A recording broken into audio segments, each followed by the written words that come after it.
Lemon rice செய்கிறதுக்கு கடாயை வச்சு நல்லெண்ணெய் ஊற்றணும்.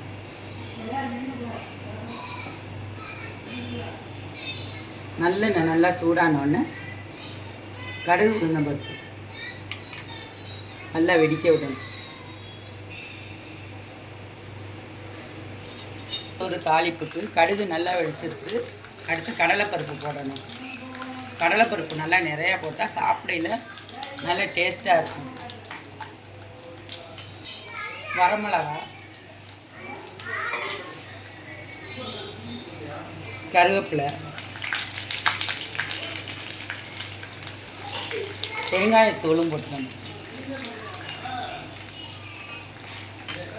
மஞ்சத்தூள் ஒரு ஸ்பூன்.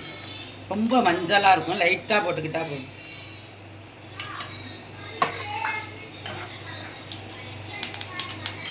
லெமனை ஊற்றி இதில் உள்ள விதையெல்லாம் எடுத்துடணும் சுத்தமாக. லெமனை ஊற்றி கொதிக்க விடக்கூடாது, அப்படியே இறக்கிடணும். அவ்வளோ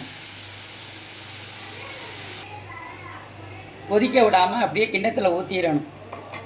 லெமனை கொதிக்க விடக்கூடாது. இனிமேல் தான் உப்பு போடணும்.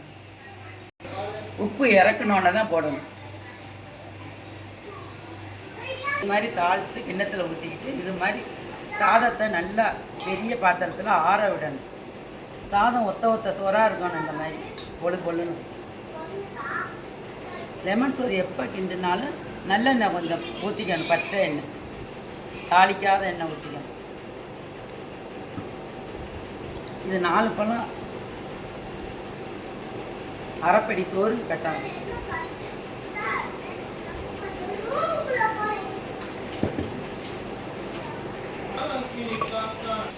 லெமன் சாதம் ரெடி ஆயிடுச்சு. இது மாதிரி தான் கிண்டணும். லைக் பண்ணுங்கள், ஷேர் பண்ணுங்கள், சப்ஸ்கிரைப் பண்ணுங்கள். இந்த